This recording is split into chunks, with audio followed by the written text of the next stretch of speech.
out. I know we got folks with text. My goodness, y'all's sports show on Friday night has some loyal listeners. Hey, I'm going to There's tell you some what.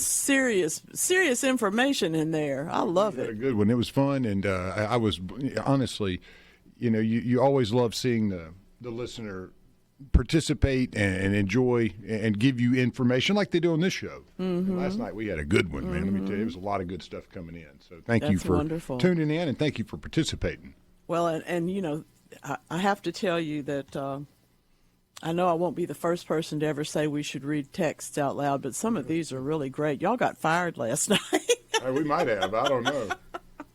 I was reading along this morning going, oh, that's what happened. Okay. Luckily, it wasn't anyone who could actually do that to you. Yeah, but we didn't get fired. We have already got our first text of the morning, and it is a showstopper. From San Fernando, California, Jason and Pearl has sent us a picture of a cactus in bloom. It is not our opuntia. It is not prickly pear. It is another. It's in the ridged cactus family, and it is really a magnificent plant. Beautiful flowers, and a very when you see a one of those is the stovepipe type of cactus that's got the ridges on it. I think that when we have a really strong dark color and bright flowers, you know not only how healthy the plant is, but how attractive it's going to be to the pollinators that are looking for it. So it's really a joy to see that. Thank you, Jason. Appreciate it very much. Speaking of, it might or might not be this. I have to make an apology right off the bat. I have to confess, there's holes in my head, and some of them have the wrong words filled into them. And so I asked someone at the Magnolia Garden Fest, and maybe even here on the radio also, asked me about the product that is for spraying weeds that I said, has a certain corn gluten point, perspective on it. The preen, of course, organic pre-emerge has that issue in it. But what we're looking at was corn mint oil. And I don't know what I said. I think I said the product was called Shade. I hope you didn't go look for it. It's called Spruce. That doesn't make any sense either. But I realize they want me to spruce up my garden and that sort of thing. But I thought it was interesting. I was reading about it again this week. I've used it, and I knew I had accepted it into my life for limited purposes. It's got geraniol, which is, of course, one of the essential oils that we think about for insect control and different things, but apparently it's also active because it helps to make, strangely enough, the main ingredient, sodium lauryl sulfate, the really powerful thing that it can be in this use. Now, when you go and read a few other labels, you will find that sodium lauryl sulfate is in almost everything. So don't start spraying your shampoo out there. You really do need the geraniol and the corn mint oil to make this work. And they do have quick results. You still have to go back and take the weeds out. But I wanted to make sure I got the name right because I didn't get it right last week. Thank you very much for understanding that human beings are human beings. Some questions in from the Facebook group that I appreciate very much. The question that came to me about it was, why don't you post what I send you? Okay. I don't post fungi because I'm not a mycologist and I can't take the responsibility for that. There are plenty of reliable places to get those things identified on Facebook, probably other social media too. I also don't generally repost from someone else, but particularly not if it has in the bottom of that picture, send a donation for something or other. I just don't do that. I don't know about that organization. I can't ask my folks to participate if I don't know about it. So that's why posts don't get posted. Sometimes they don't get posted because I feel like they've been done before. Some people will send me 10 posts at a time. You don't get all of them up there. That's, that you need your own group for that. But there's several things that I do and don't do. So I had talked to someone last week who appreciated me for putting all of hers in. I told her how good she was. So that was also at Magnolia Garden Fest. That was fun. If you weren't there, it looks to me like there'll be another one next year up in Ridgeland. It's a really good event. There were There were more than 800 people there. I don't know if somebody said that. I think there were more like 1,000, but I didn't see the whole thing, or nor did I count them. But lots and lots of good questions, lots and lots of really great, enthusiastic gardeners, and a whole lot of coffee too got sold. I appreciate that very much. We're still doing that. If you're interested in the Garden Mama blend, just get in touch with me, mamaonair@yahoo.com, and I'll give you the details. Thanks so very much to Lakeland Yard and Garden and to our friends at Coast of Maine Soils for giving us the opportunity to demonstrate planting. There were some people who are so shocked by how much Mark takes off of those plants, and he explained it so well. Sometimes you see a container that was planted a month ago with 6 really lovely plants in it, and 2 of them look, and the other 2 look, and 2 of them are okay. Well, sometimes it's a matter of how you treated them going in, and we always want you to be ginger with roots, but we don't want you to put roots in the pot that are not going to grow. And that plant needs to be encouraged to put on new roots in order to take up its residence with those other plants in a mixed pot. So he did a really good job of explaining all of that and showing it to us. I love when people gasp. And he can make people gasp when he starts taking those, really taking the roots apart, and also getting out the growing material that's not going to actually nutrient them, not going to give them any help going forward. It's just what they were in, basically, so they could fit into their containers and produce roots. So anyway, it was a great program. If you're interested in the handout, let me know, and I'll be happy to email that to you. It was a good one, too. Coast of Maine soils are terrific, and we also gave away a really beautiful planted pot. I'll have to find out what happened to the other one. So thank you all very, very much for coming, and we look forward to seeing you next year. I am trying to answer a question, and I don't know if I'll ever be able to actually answer this question, but I'm really trying to. What is the whole point? Why do I talk about so carefully when I talk about pulling out weeds and things? Why am I so particularly careful about it? And sometimes it's really nothing more than my own personal way that I want things to be. I don't like brown stripes on the side of the flower bed, for example. Good morning, Max. Take a glance at supertalk.tv, folks. That's a happy dog. Oh, my goodness. Anyway, what I want to tell you about this morning is how I decided to become a weeder. Now, I have every tool that you can weed with. I have hooks and forks and hoes and a hula hoe and a cobra head, and I like all of them, and they all have their uses. But when it comes down to the methodic hand pulling of weeds, there's really nothing like that for several reasons. First of all, it really has to do with being able to get the entire plant out before something else starts to sprout immediately. So, for example, when you spray, it may or may not do in the seeds. It may or may not translocate far enough into the root, so when you pull it out, you may or may not get the whole thing if you just go rake them out of the bed. I prefer to use my gloved hand and actually pull the weeds. And yeah, I go through a lot of gloves because of that. But the thing of it is, there's more to it.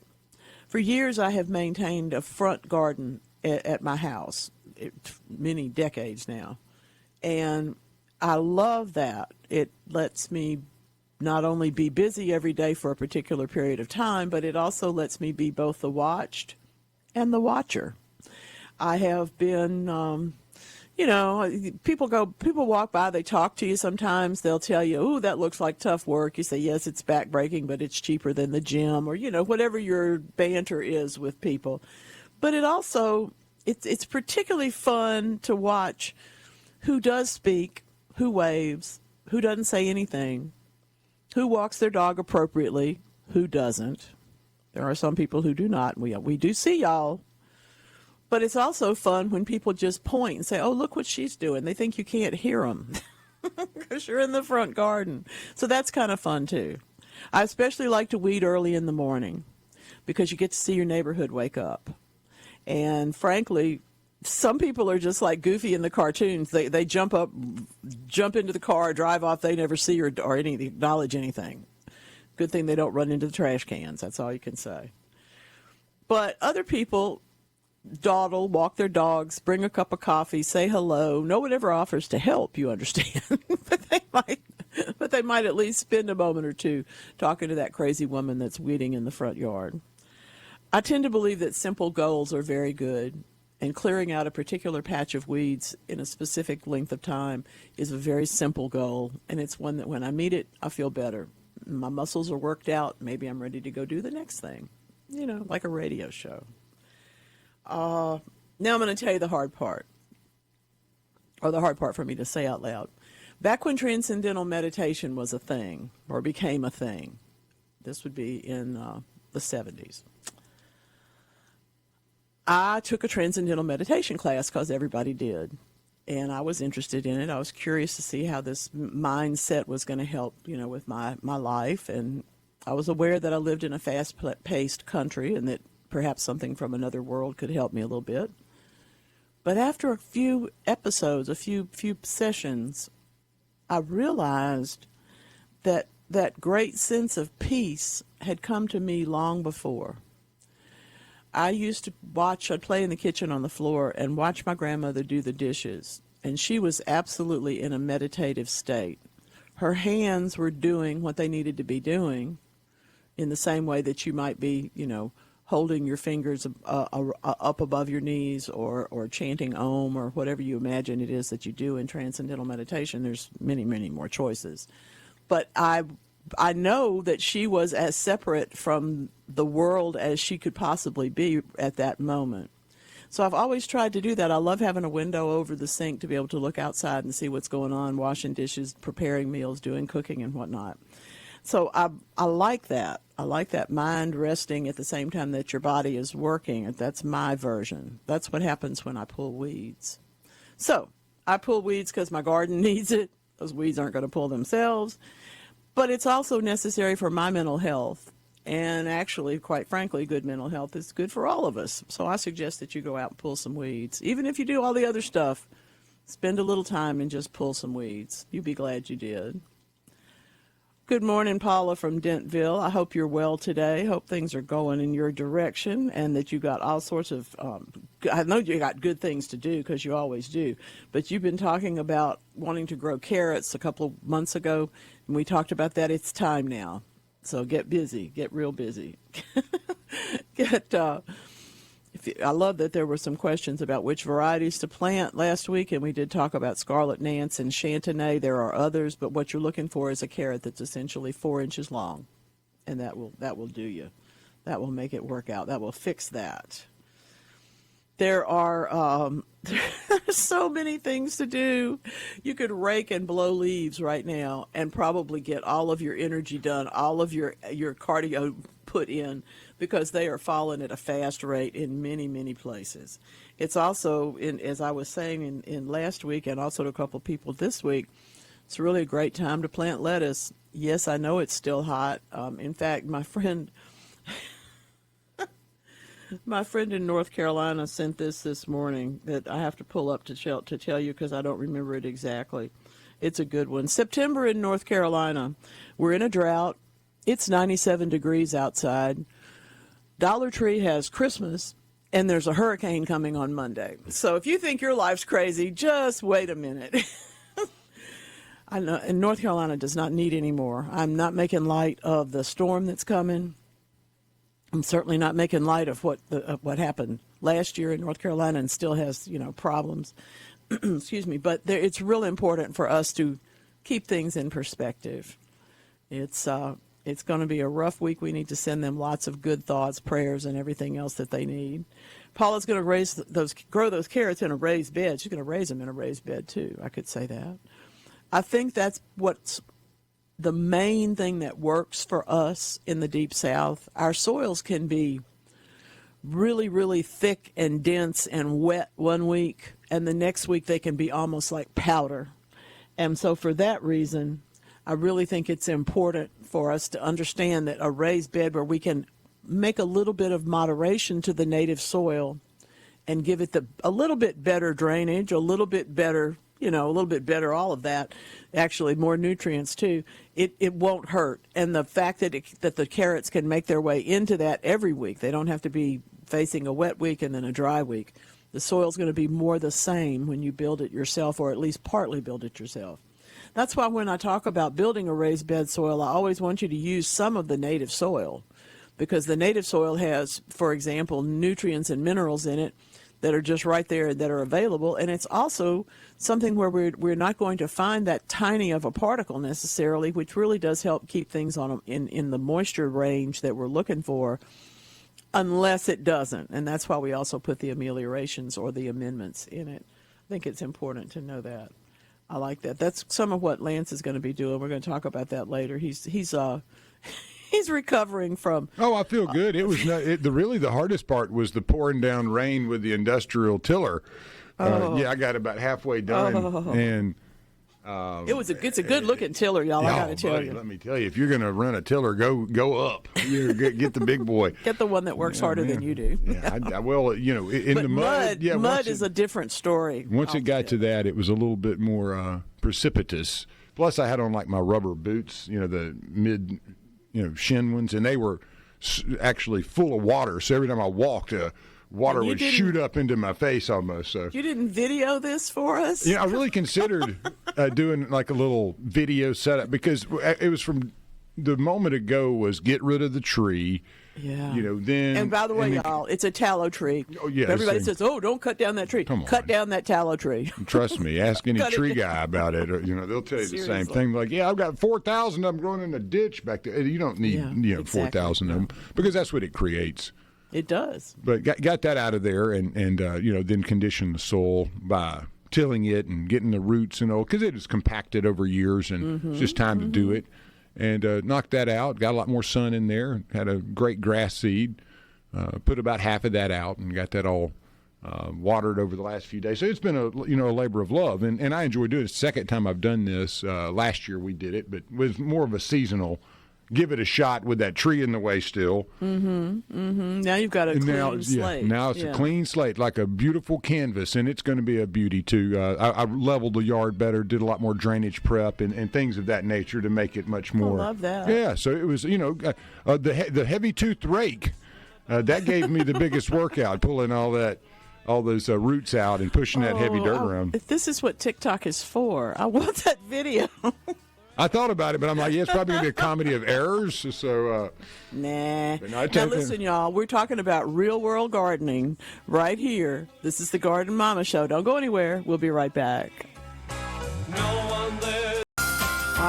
Yes. A little Van the Man on the harmonica this morning. It's always nice to start the day with a little harmonica music. Well, and LED lights. Isn't that what he's talking about, do you think? Like the bright side of the road? That's the one coming at you? I think it's the evolution from Monty Python. No, I'm kidding. It's the next one. Yeah. Well, and frankly, you know what? People are so pokey. They will poke at anything. It was his birthday the other week. I think he's 110. I don't know. He's not really. He's 80 or something. But all people commented on good. He looks really great. He's still standing up. Or any of those things that you might say about someone of our age. But instead, it was, he's so short. I'm like, he was always so short. Who are we referring to? Van Morris. Oh, Van, yeah. He was always so short. Everybody's so much larger. Everybody's so pokey. Well, and he's not one of the people who's blown up as he got old. Anyway, just an interesting observation. I like the idea of LEDs on the bright side of the road. There are, in fact, there are reasons that the chicken crossed the road. That might be one of them. Yeah, there's just better lighting on the other side. Yes. Today is Fish Amnesty Day, and I want to tell you this is not something I can celebrate. Fish Amnesty. They've been breaking in. Huh? I guess so. I didn't realize they had prison records myself. Yeah, but anyway, I see that. I know that it's. I know that SpongeBob's the jailer. Yeah, that's something about that. There's something about Patrick in there that I just can't get there. I recognize how important it is to understand which fish to fish and catch and enjoy as food, and which ones to appreciate as creatures. I get all that.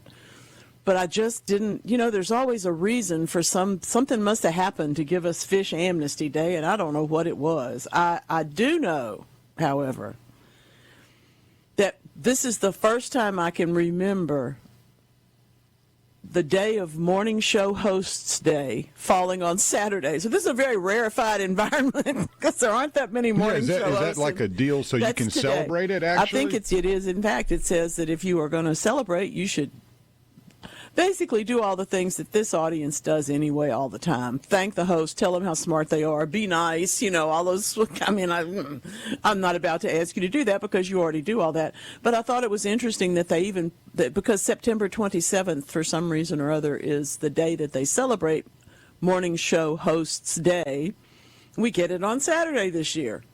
I can't imagine that there's not, a brunch or something to go to, but at the same time, I have to say thank you all very much for being the audience. Otherwise, I wouldn't be the morning show talk show host here. And you certainly, I have to say, Lance, if there was a morning show any day of the week for the hosts to be honored, it would be you because you're there all the time. Well, I want to tell our listener from Van Cleve last night, I do appreciate I'm fired. I did not get the Van Cleve score. I do apologize. I thought I hit it 2 or 3 times. I knew you were going to go back and look for that after I said it.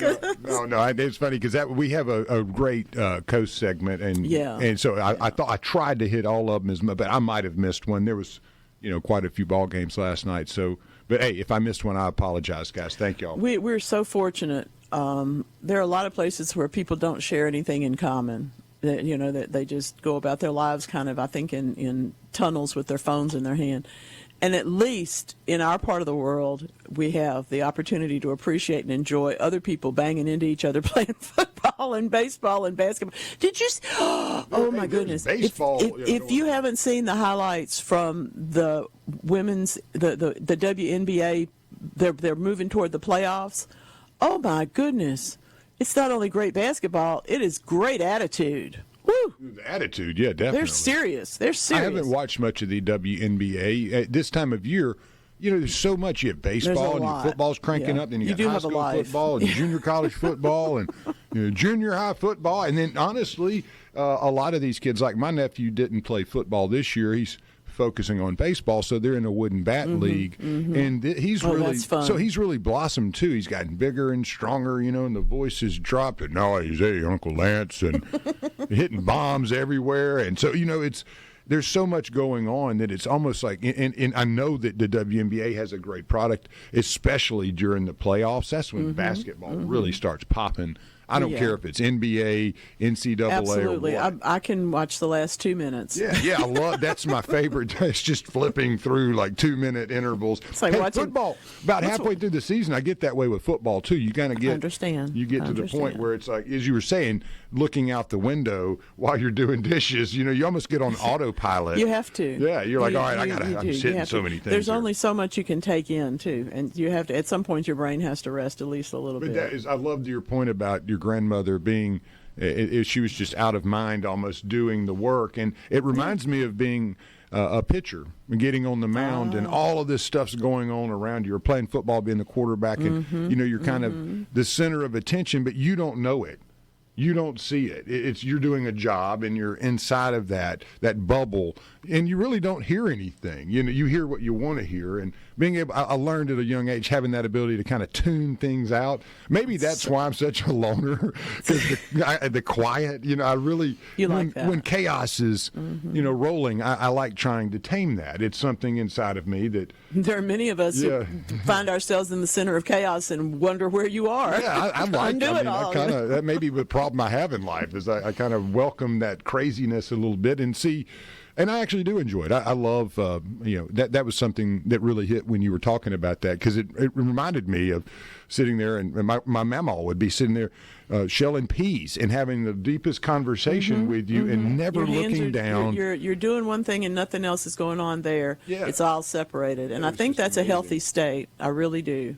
I appreciate you must be as well. You have defined the zone, and that really is a lot of what transcendental meditation and what prayerful meditation and all these kinds of things are really looking for, is that place where your brain goes to peace.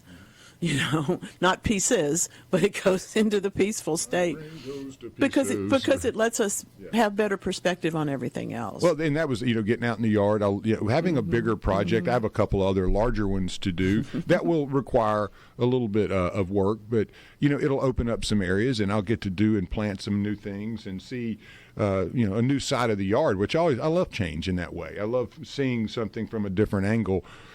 Sitting in the same place, but now I have a different view. It's a different view. Palette, Love right? that. So I even cut back a wisteria, and now I'm like, whoa, man!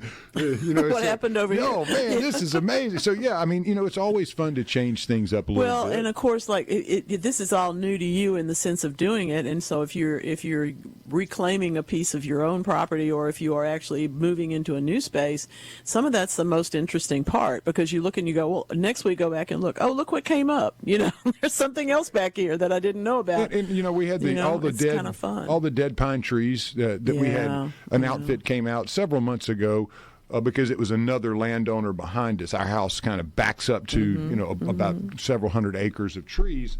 Well, the pines had died right there along the tree line, and they'd come in and pushed them down, and it really made a mess of a beautiful kind of scene back there with these oak trees, and I mean it was just depressing for the last. To take it all down, it's hard. Yeah, and then all through the winter, just no real, no flow. So when we had the tree taken down, they were nice enough to clean up that area and push it all back. And I will say, when you find some folks that like their job, and they just did so much more. I'm so thankful and grateful, because then it allowed me to go, that area. And now I can see there it is. There it is. That's what, now I'd worked so hard to get that in a usable form over the years, and then it was just ruined, and it really broke my heart. So now, I was like, I'm motivated. I went out there, and that was where I really bogged down in the mud with the tiller, because that's a lot. The rain. That's a lot, and that's about a half acre back in there. So planting it and getting that back right,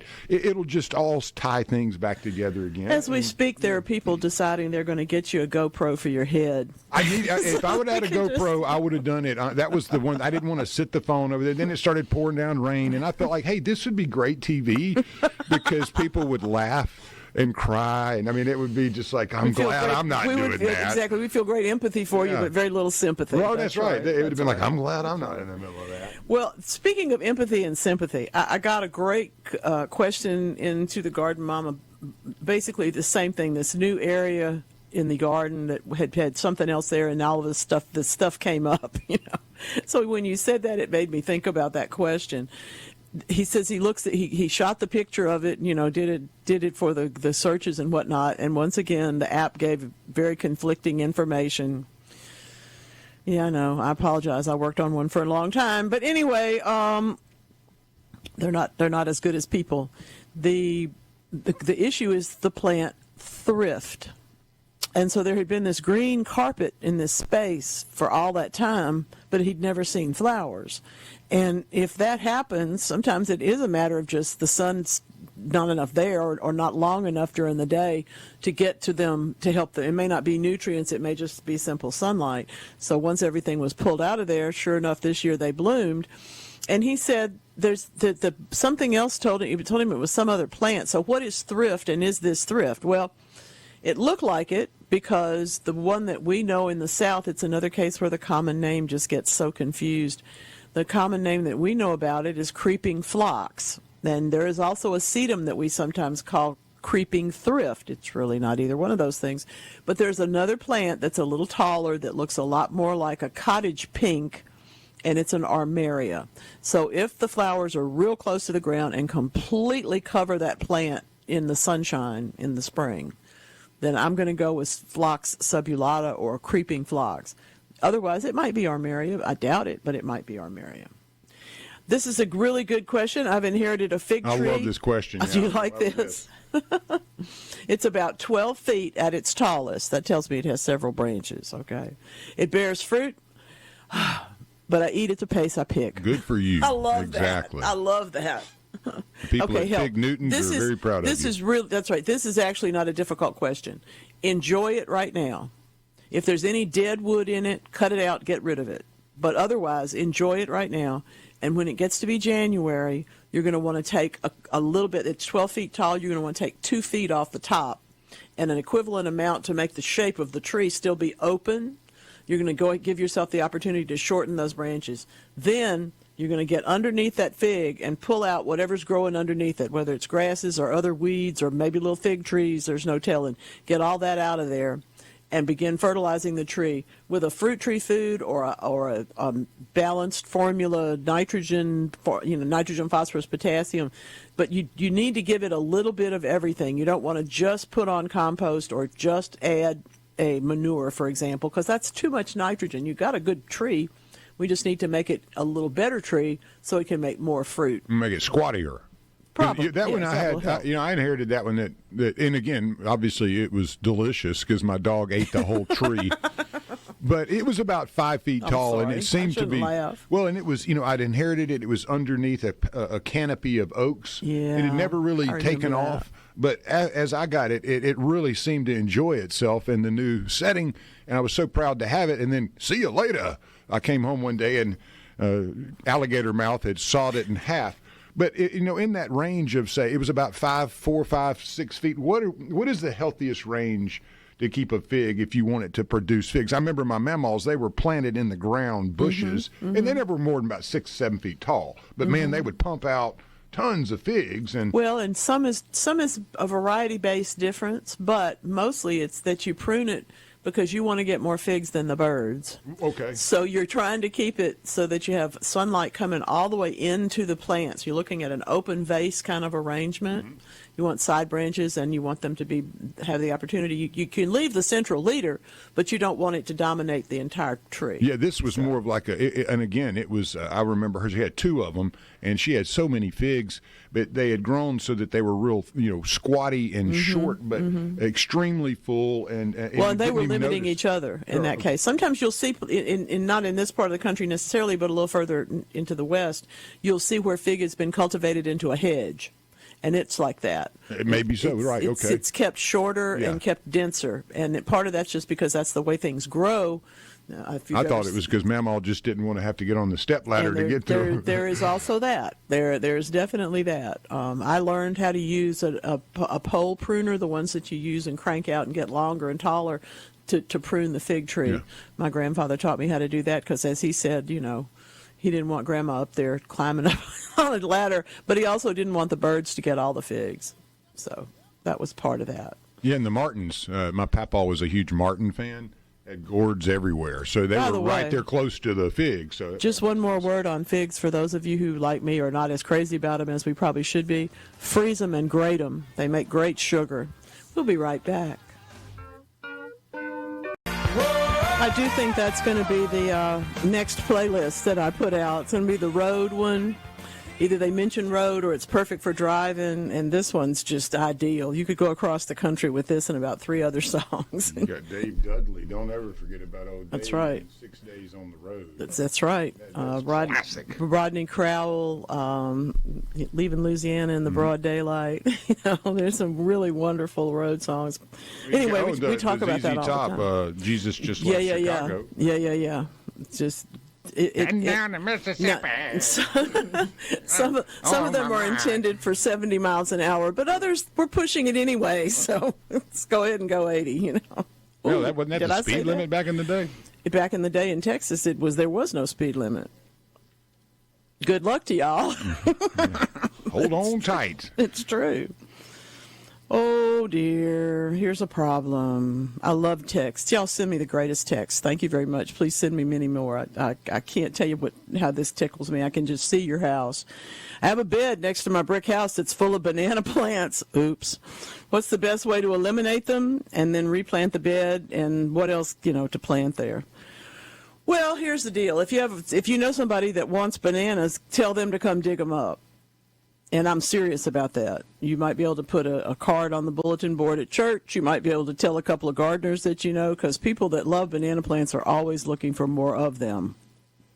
I have a friend in pretty far north in Alabama whose bananas are making bananas, and it's pretty exciting, let me tell you. So anyway. I love to just take the leaf and wrap it up. Beautiful. Wrap like a piece of fish in it and grill it. Just really delicious. Smell. And very Caribbean style. It's very, very much the classic thing.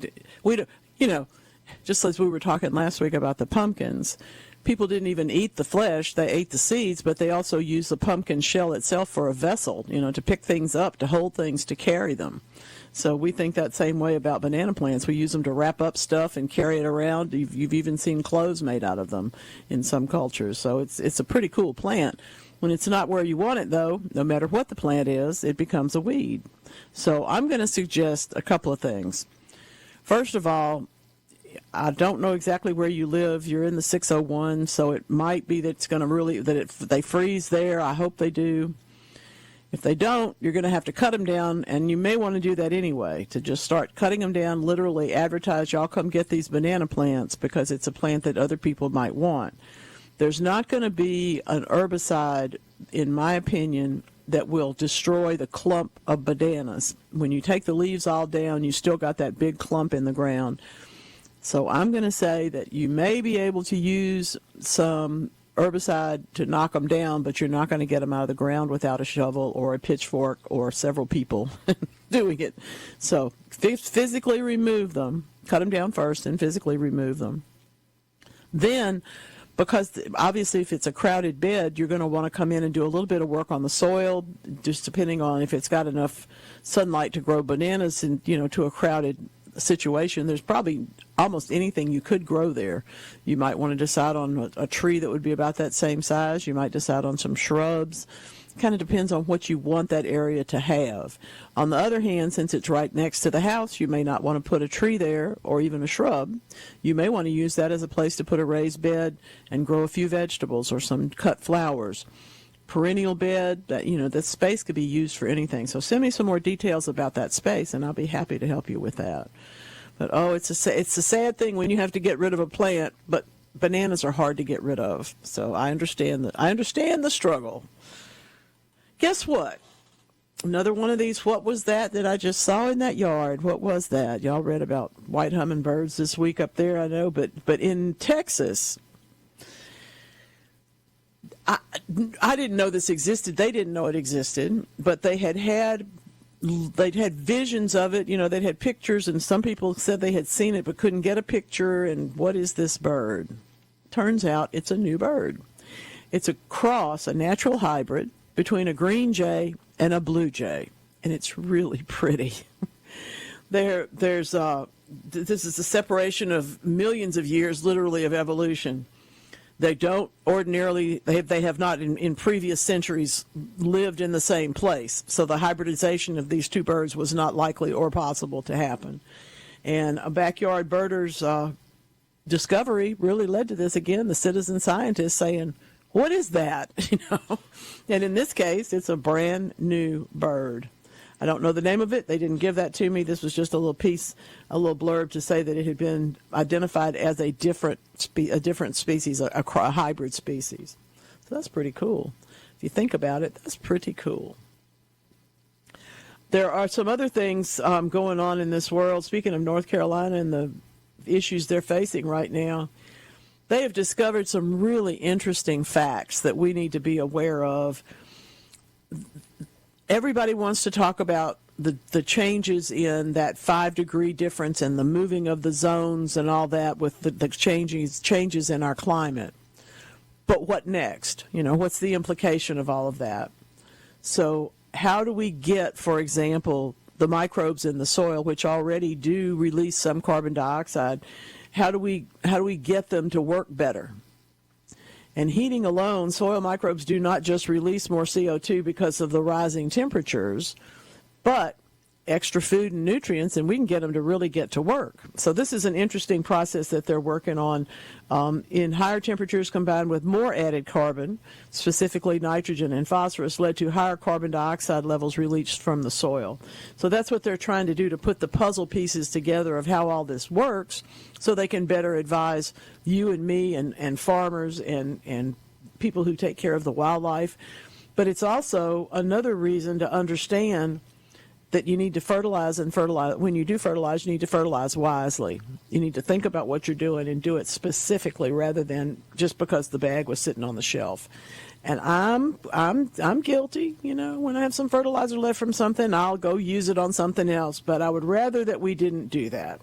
Rather that we gave ourselves the opportunity to maybe study a little bit and realize what actually needs to happen and make that particular thing happen.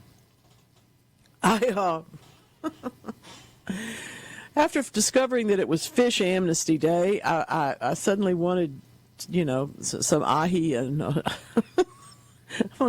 to go visit our friends and have a sushi lunch.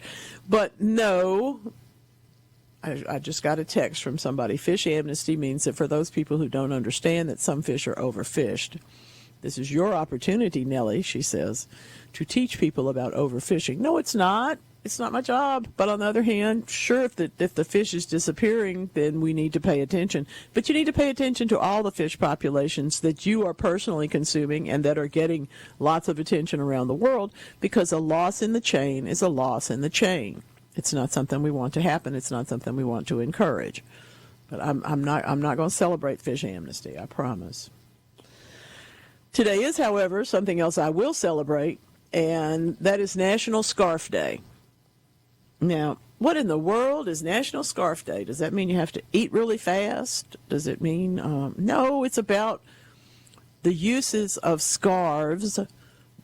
For example, riding in a convertible, you always see the pictures of Sophia Loren and people like that with, beautiful, fancy Hermes scarf. All of that, but you also see other things. You see babushkas. Those are scarves. They're usually cotton and printed, and they're to wear to keep your hair out of your face when you're hoeing the potatoes or whatever you're doing. It's just an interesting thing. It's National Scarf Day, but it is very tempting to do. Not to see how fast you can eat, but some other version of Emily Latella. Got to think about that. It's okay to have violins on radio, isn't it? Anyway, somebody will get that joke. This is the Garden Mama Show, and I'm so happy to be here. Thank you for listening. We move into raking every week. We get to the question that becomes a controversy. Do you rake them all up at once, or do you leave them until they've all fallen? That's such a hard one. Because first of all, if you have red oaks, as I have had for 30 years, red oaks don't lose all their leaves at once, and you can end up with enough grass piled up on your enough leaves piled up on your grass to do some damage. What we're trying to do, of course, is to rake the leaves off, not because we don't think they would eventually, decompose or whatever, which is why some people go out and just run the lawnmower or the string trimmer through the leaves in the yard to help them break up. I'm not so much about that. I'd rather see you get them out of there and compost them and then put them back out when they're smaller particles. But we run into that question every year. How soon do I have to rake? My neighbor says I need to rake them every week. I don't have time. Hire a teenager, maybe? I don't know. But you don't want there to be an inch of leaves dropped onto your lawn or onto your other plants and have it just sit there, because the next thing you know, there's another inch on top of that. And then the next thing you know, you have to get out there with the blower, and it's probably rained a couple of times, and it's a real mess. You can see where I've been in my life. But that's the sort of thing you do have to consider how you're going to do it and take care of it a little bit more, in a more timely fashion. Proactively. Proactively is always better. I did, however, I did have that one neighbor once upon a time who had to rake her driveway. The sound is just horrible, and That's horrible. Yeah. I just couldn't. I can't tell you how irritating that is after a very short time. Yeah, with that, oh goodness! If it's a plastic rake, it's not quite That's as bad. different. But if it's the metal one, the metal one, it's terrible. Oh, man. I can't even. I don't like sitting them on the concrete. And if you do that with your own hands, your hands themselves will shake, and that's just terrible. It's just nothing. It's not a good vibration. Do I still have time to put out mustard and turnip seeds in Lawrence County? Yes. Today is a great day. Please do that. I think that'd be wonderful. Someone was talking to me last week, one of our Corinne. I saw Corinne when I was out at the Garden Fest, and she was talking, and then someone else as well was talking about how that whole business of you got to thin your carrots, how tough that is to do. But the good news is you got to thin the turnips too. You can usually broadcast them, and then really, but to have just the greens, if you're not interested in the turnips, or if it's just mustard greens, an inch and a half between plants is plenty. Enough room to get some fertilizer in there. So I think you ought to get busy. Today would be a great day to do that. Paula says they mulch them up through the season. Yes, that's really important. If you can get those leaves off of there and get them into your mulch pile is going to thrive. And by the time you get through all the raking and whatnot, you'll probably have something you can turn around and use as some mulch, at least in part of, in the bottom of that pile. I don't think that's a problem at all. When you take a look today at supertalk.tv, you will see a funny tool that you may or may not know about. It's on the ground with some potatoes. It's a potato fork. And when you see it, you'll go, oh, well, sure, I can see why they would use that. You can also see why most of us would prefer to grow our potatoes in a container that we can then just turn over and let the potatoes out. The fork is deeply tined, very curved, and intended to be able to get you kind of like the tiller that Lance was using, trying to get into the deeper part of the soil. And when it's wet, when it's heavy, even when it's dry, it's heavy. When it's a mess, it's really hard to get the potatoes out. So I'm glad that they use them for that. I'm glad that the tool exists. And I found it handy for a few things. I've used them for pulling vines off of shrubs, and that was about the handiest thing I've ever done. I'm sorry, Paula. I'm not going to talk. I'm not going to say who this is. Burning leaves every day. That's a real. That's my not dad. It's not a great thing. I grew up on a pretty nice sized lot, about 3 acres. But my dad is, even at 79, with leukemia and chemo and all this. He's still a pyromaniac. I mean, he has 3 burn barrels. And now, when I was a kid, we had the burn pile down at the bottom of the lot, and we got to know the fire brigade really well. I imagine you did. People all over Old Fannin Road would be like, "Oh my God, somebody's house there is on fire!" Again, yeah. Yeah. Well, no, it was my dad out there in his bike coaching shorts and towel and neck, and just absolutely staring at this fire monster and loving it in the middle of 98 degrees. And so fast forward 50 years, that's what I grew up with. Every day I got to go burn stuff. You can go down there. I mean, it's a nice neighborhood, and I mean, no, I understand. You'd come in and it would just that's be why like there's rules smoke against everywhere. That stuff. Yeah, so now at his age, he has little burn barrels down behind the shop, and a little safer. I got to burn all the pine cones. I'm like, you don't have to do this. It's got to get done. But it's funny because once you get into that, I guess it's one of those things. It's therapeutic for him. People who have a regime or yes. a habit of doing things, they're not happy until they get that done. Well, he's like Stalin, right? I mean, he's got to do things. Yeah, it's got very rigorous and rigid. He's not listening. I hope he is. Yeah. Good morning, sir. Yes, sir. I did say I'm sorry, sir. But no, that's it is funny though. As we were talking about that therapy, that's his. And it doesn't matter if it's 180 degrees and it's just sweating and all, but it's like I'm got to burn these. Good for your mental health, and it's also part of that. As we do have other challenges, the things that we can still do, we want to go do.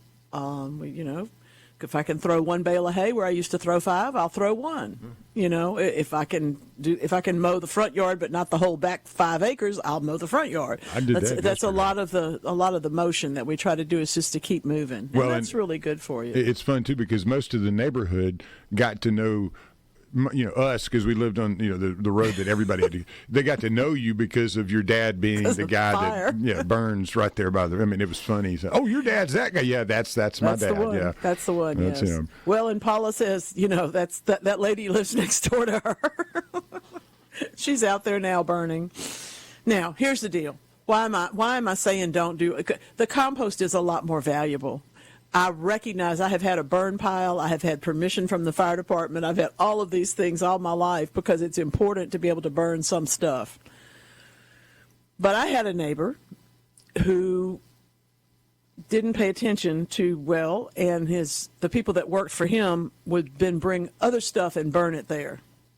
And I'm telling you what, I can see a few pine cones. I can even see a leaf pile if you just breaks my heart. But if you just can't stand it, you got to burn it. Okay.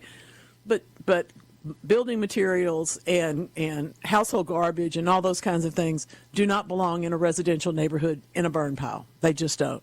And since it's hard to draw that line, I recognize that's where the line. You have to walk the line if you're going to be the burner, but you also have to walk the line if you're going to be the neighbor of the burner. So I hear you, Paula. I absolutely do. I hear you. Oh my goodness. I'm not sure if. Maybe this is the time for the biochar story for today. Okay. I've talked about biochar here. We've had several conversations about it over the years because biochar I just cannot imagine why we don't do that in Mississippi particularly, but in the Deep South all around, because we have so much wood material that eventually either has been torn up by insects or just gets knocked over or whatever it is. There's so much material, and we don't put it to work. Agricultural University in Japan has been working on this. Well, here's the deal. We know that biochar doesn't just capture the pollutants. It actively destroys them using electron transfer. This is crazy. What we have always understood is that it was a filter, and that when the fueling of its process turned into the ability to control some pollution, it was really by adsorbing it. In other words, being like a sponge. We think of a sponge as an adsorption thing. So then it gets if you take it to the next level of work and taking the particular technology to the next level, then it can be a catalyst, okay, that works to help other things break down. Well, what if it could do it all by itself? Guess what? It has been doing it that way all by itself all this time. We just never knew how to measure it until this particular study. It's another reason for us to be putting biochar to work. It's because it absolutely can filter, and it can take the pollutions out of things like polluted water and polluted soil, and it can do really powerful work. But we've not understood how it did, and now, thanks to this new research, we do know a bit more about it. This could be the next, Marvel character, the next secret power, superpower, biochar. I like that. I can see the costume right now. Oh, my goodness. Mary's night bloom and Sirius have all bloomed. This is just crazy beautiful. Oh, they're gorgeous. She says that they all bloomed yesterday. Largest one had 18 blooms on it. They are just beautiful. And yes, when they're all finished, you will want to fertilize the plants because they're getting yellow out. The second half of their leaves are getting yellow, but they're just beautiful. And once they finally do decide to get a bit of a rest time going, you're going to want to do that. They're gorgeous. Gorgeous, gorgeous. Now, you realize, of course, that people are going to start coming to events where I am, and they're going to be wearing like fire on their T-shirt because they want us to know that they're a burner. So maybe we're going to have to design a new T-shirt. The Garden Mama Fire Pit? Yeah. So we're going to come up with something catchy for that. Oh, that have like a cup of coffee and a big flame around it. That won't be difficult. Thank you all so very much. Speaking of the coffee business, y'all have been really sweet to me. We've been getting some coffee going. I got to go to the UPS store today and mail some. A couple of different orders from different places, and I'm really pleased that y'all are getting into this because I'm happy. I've got my cup right here. I learned something today. Today is lace day. You ever make lace? I've never made lace. I learned how to tap when I was a child because they made us learn how to do all of what they considered the feminine crafts. I didn't like it. There's bobbin lace, there's needle lace, there's all that stuff. I can't, that's not my thing. I crochet, I sew. Okay, that's fine. I can do those. I can embroider a little bit if you force me to. But how long have we been making lace? You think of it as the fanciest thing on, some French gown. Well, sure enough, 15th century is when people started taking, because before that they would cut.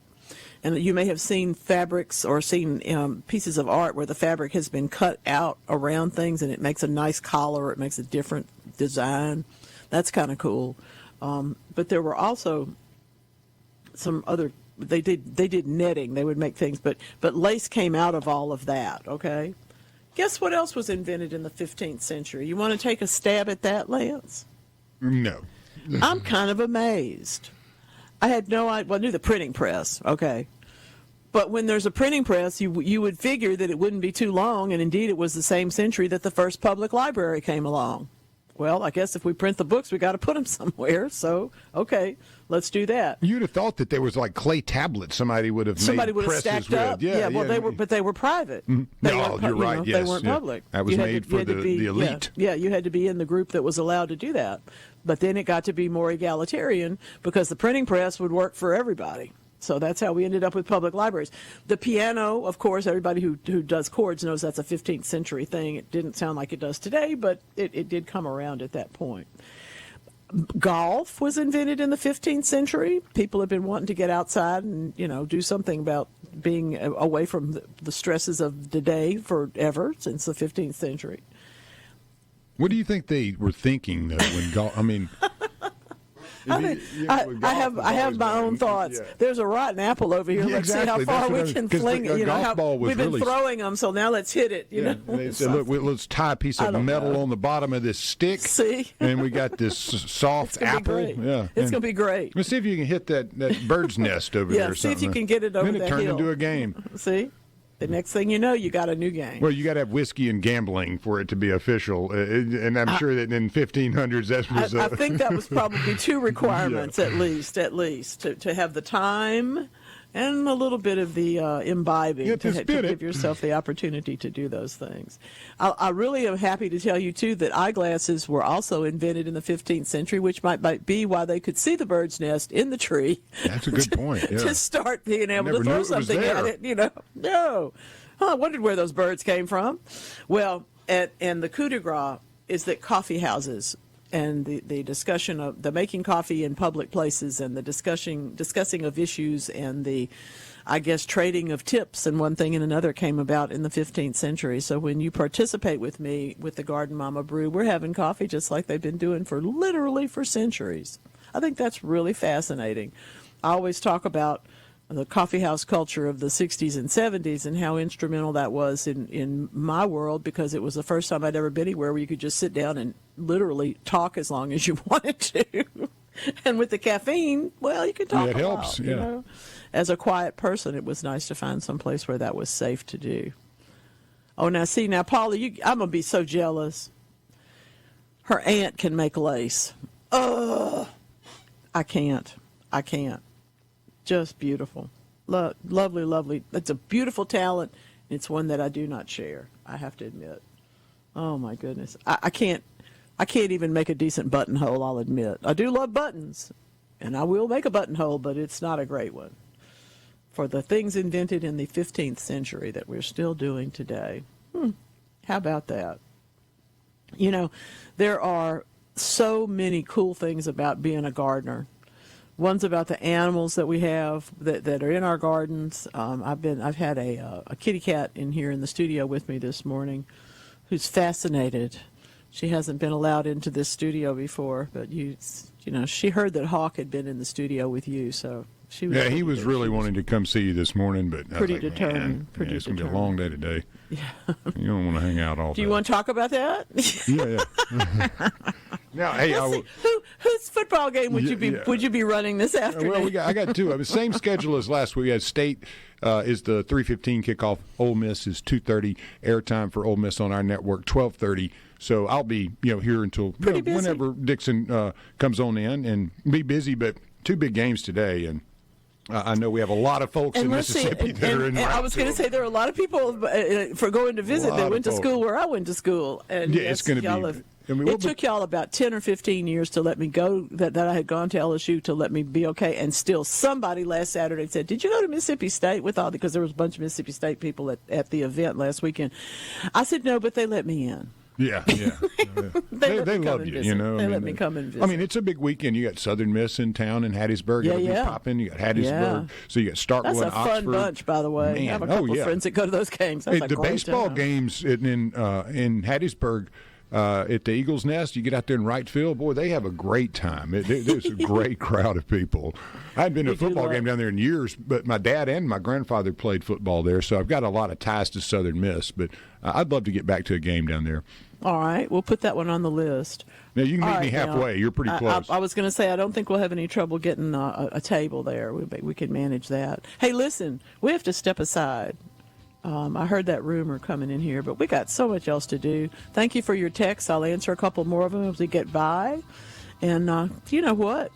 Come on now, just ride out with us. We'll be right back.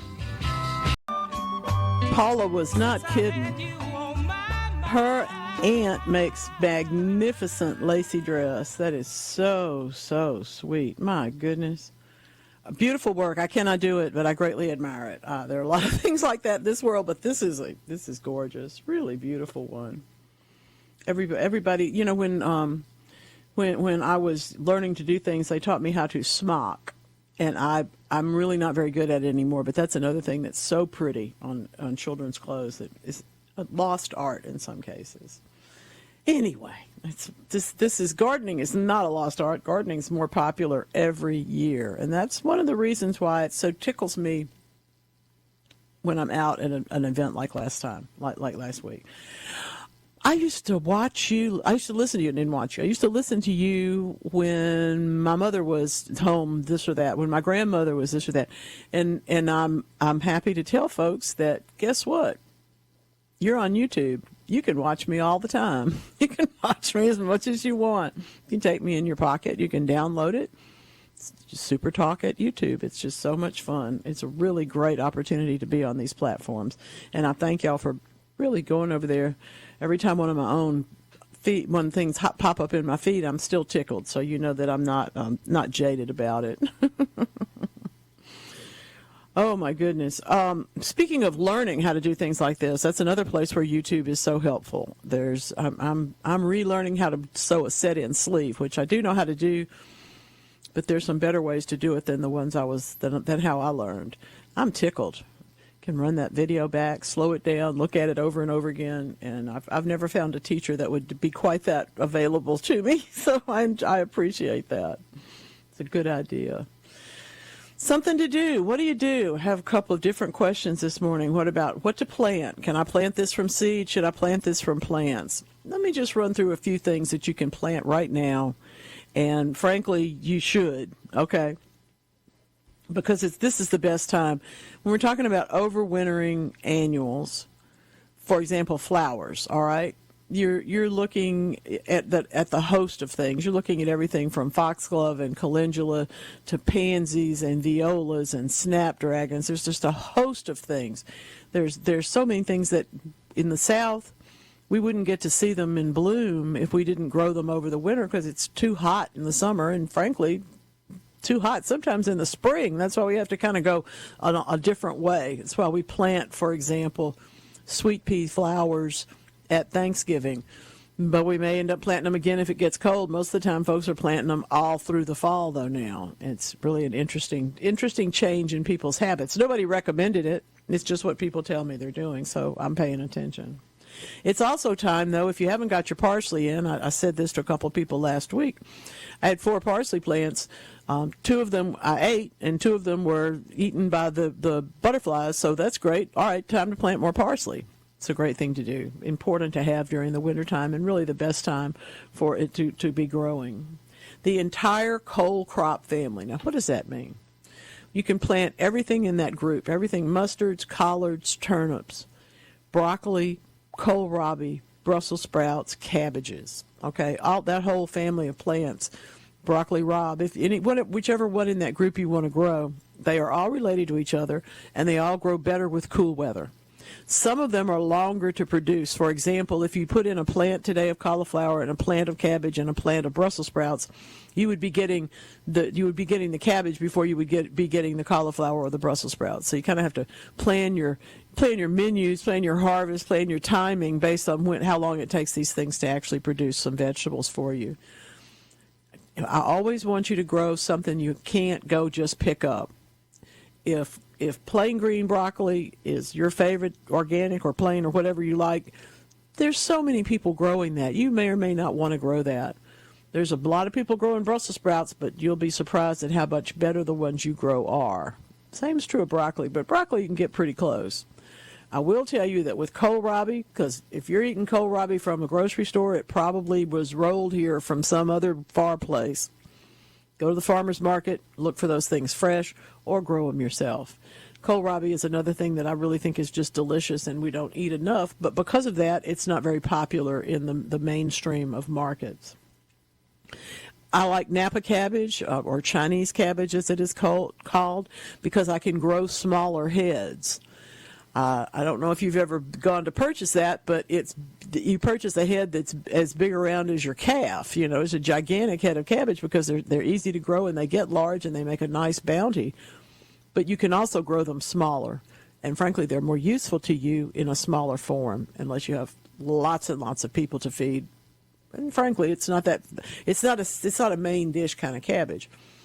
Flat Dutch cabbage, though, is a main dish kind of cabbage. It's one that you can grill and char and carry on, put other vegetables with, or put a meat protein type thing with it, put a cheese sauce with it.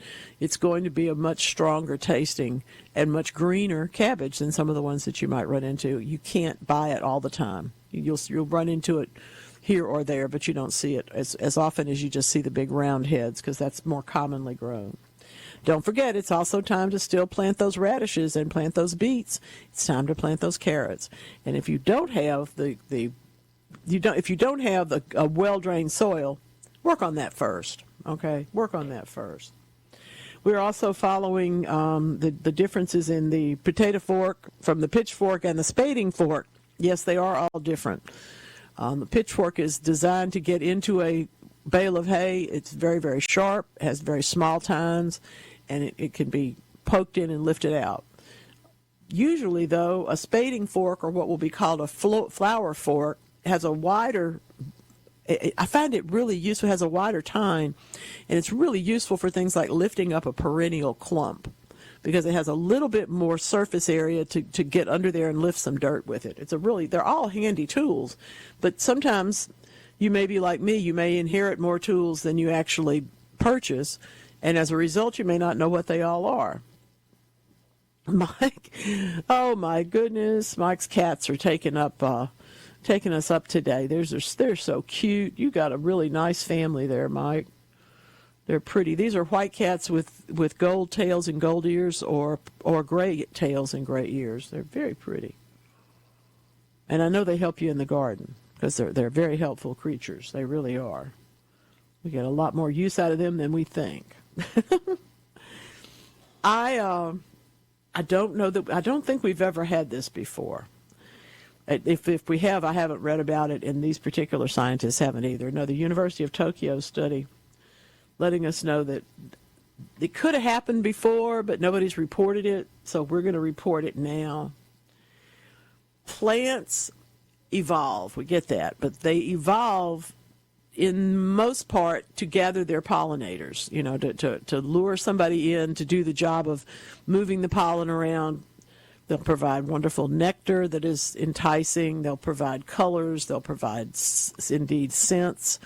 And there's also some other noises. Some things have a particular rustling sound that is particularly advantageous to their pollinators.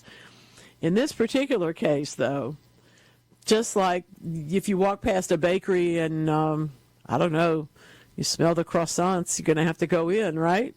It's just that kind of thing. In this case, this is a particular wonderful plant, Vincetoxicum nechienium. I love that. It tricks flies into coming to pollinate it because the smell that it exudes is the same smell they're looking for ants that have been murdered by spiders. Now, come with me now. Talk about Pixar. Woo! We really need to get this one animated.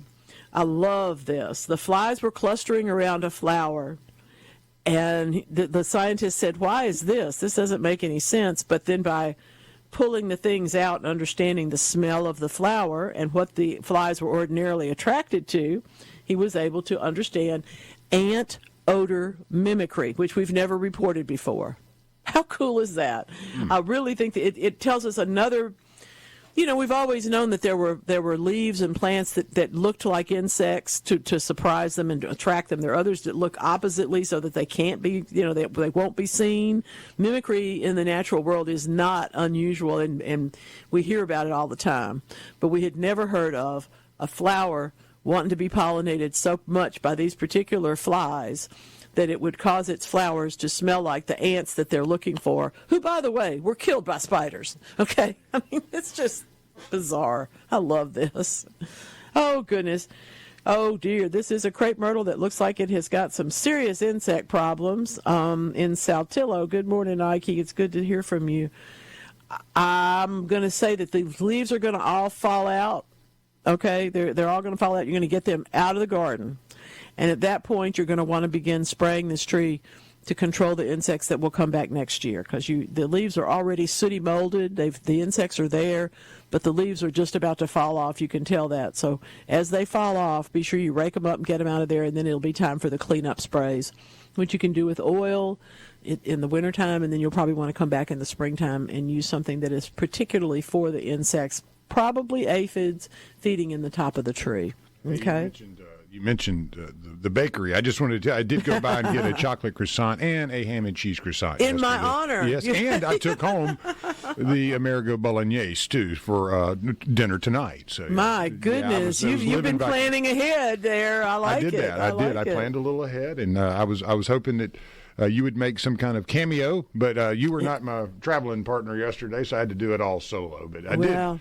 I turned so many people on to the ham and cheese croissant that literally I have to rush down there now when they used to have plenty. That's what I was telling them yesterday. I'm like, man, I'm getting to where I'm tired of telling people about this now, because you're going to just put one aside for me. Like 3. I need I'm going to eat 3 of those babies, but no. Well, and of course we're always we love to talk about local businesses. So if you have a bakery you want to brag about, just by all means send us something to eat, and we'll be happy to talk about it. And some croissant socks. Yeah, no, we pay for everything. Yeah, I'm not getting it free. These are not freebies.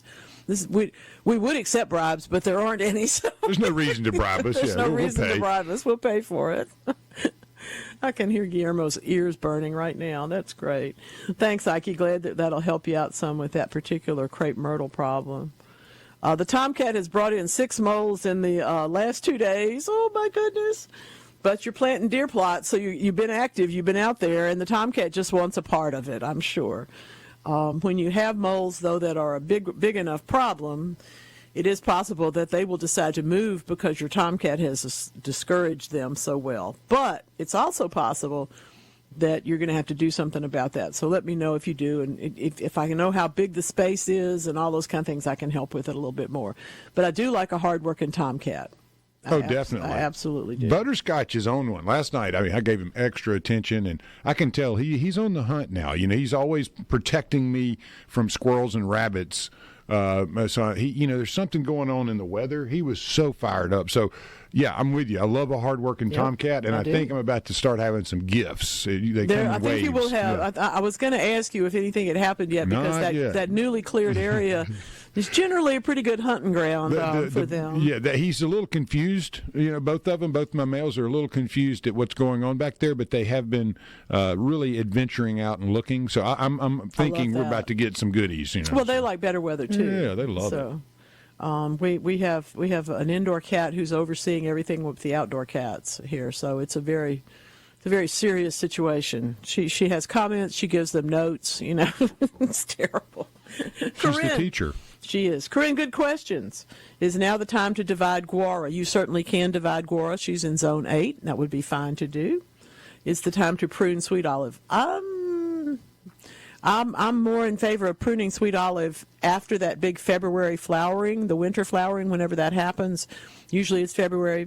I say that it'll be January at your house, but the idea is that you're going to do it to encourage that new growth, and then it will continue to flower through the year. If it's not bloomed, if it's not doing well, you're trying to encourage some growth, I still probably wouldn't prune it at this particular moment. And let's see. What do I put on the calendar? Okay, this is really good. The hydrangeas that have the leaves on them, yes, you can spray fungicide on a hydrangea leaf anytime you want to that's got leaves on it, that has holes in it or has the dots, because it will slow it down a little bit. But for the most part, at this time of the year, they're going to go ahead and fall off. Get those leaves out of there, and then, yes, next spring's when you're going to want to spray. You're going to want to use just a all-purpose fungicide. There's several brands that will work perfectly well for that, but you're going to want to do it as soon as those leaves emerge. So put that on your calendar to spray as soon as the leaves emerge on that hydrangea next spring. Okay? All right. My goodness, that was quick. We'll be right back. Thank you so much for all your kind thoughts and messages. And yeah, good question. What variety of broccoli grows and produces well in the Madison area? Should I start from seed or plants? And then there's a very kind thank you to me for being here. Do you have any idea how sad I'd be if I couldn't be here? Good grief, this is delicious. Thank you all very much for Saturday mornings. I love spending them with you, and I really do appreciate that more and more people are gardening every year that I've been around. I think that's delightful. Broccoli, my best broccoli advice is this. It's going to grow the best from a plant at this time of the year because you can go get them, put them in the ground today, and they'll be on their way. All right? Now, the varieties that you find at your local garden center or at the Bonnie Rack, wherever you're going to find the Bonnie Rack, will be good varieties for the South. Okay? I'm not going to tell you to order seeds right now, but I am going to tell you that if you should decide you're going to order seeds, I like good old Waltham 29, which is an heirloom by now. It's been around for so long. But I also really, really, really like Calabrese and Romanesco. Those are two traditionally heirloom broccolis.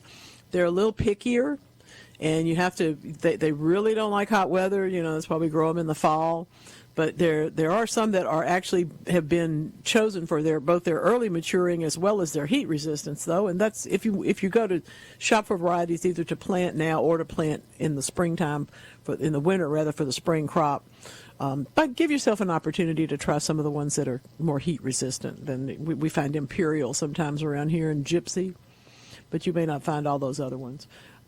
It's really funny when people don't realize how many people grow broccoli and stuff in the Deep South, and so they don't talk about short season. They talk about, for the winter people. They don't talk about it for us with the summer people, but we use the same ones. Okay, we really do. I have been kind of interested about two or three things. This whole business of sweet potatoes and the chromosomes and all this stuff, and how come plants have more chromosomes than I do. But the Boyce-Thompson Institute's been studying the sweet potato, and I mentioned this, but I don't think we ever got into this because the word of the week is hexaploidy. I love that.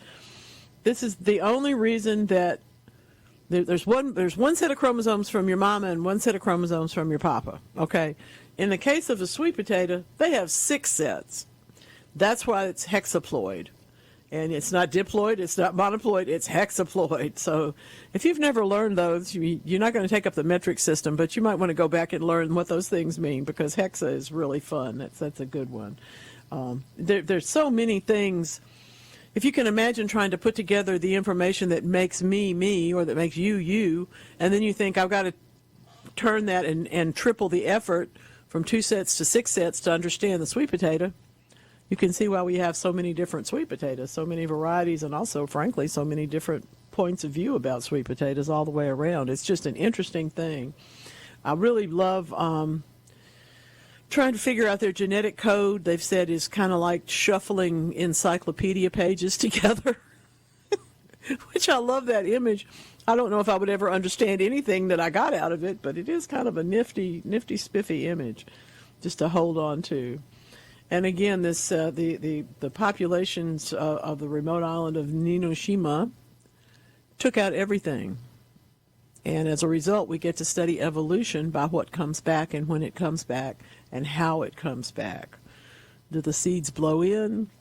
Are the seeds buried deep into the soil? Is it just all by chance? Is there some grand design? I tend to think always that there's a grand design, you know me. But this genetic story is one of those things that you're going to hear about for a very, very long time. It's wonderful, just a delightful thing. And really, finally today, we started out with LEDs. We're going to put LEDs on the bright side of the road, y'all. But even more importantly, yeah, definitely. Taiwan's, on my side of the road. on your side, in Taiwan's forests, researchers are working on another of those clever hunting tricks. We got plants that will smell like ants that are dead. Well, now we've got the web spider. These spiders weave sheets. They're beautiful webs, but they're like pieces of paper. They're so wide and big. And instead of going immediately and having dinner when they capture the critters in there, they try to lure insects in, particularly fireflies. And what they have done is to light them up. They let them light up, and that in turn attracts more fireflies, which gives them a larger dinner down the way. How did we figure this out? With LEDs. We're able to get the spiders to build the web, put the LEDs in it, and it attracts more of the critters. And that's how they end up. I mean, it's a beautiful, beautiful research site, as you might imagine.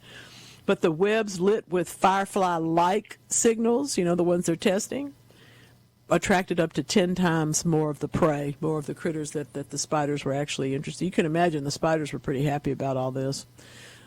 They sent good reviews of the testers and let us know that it's all a very good idea. This particular one, I did not know the sheet web spiders. I don't know all the spiders by any means, but I love Sierras clavis. It's a really delightful name.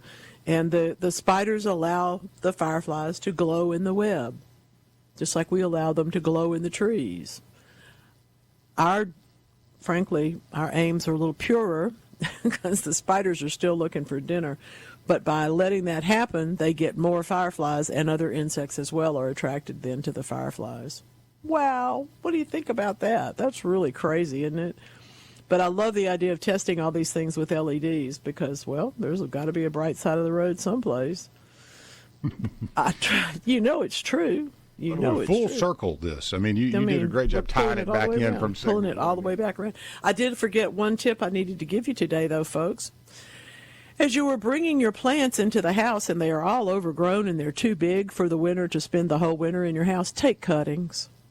You may or may not find somebody to give the bigger plant to. You may or may not actually find a place for the bigger plant. Who knows? You might get a greenhouse built in the next 3 weeks. I can't tell you.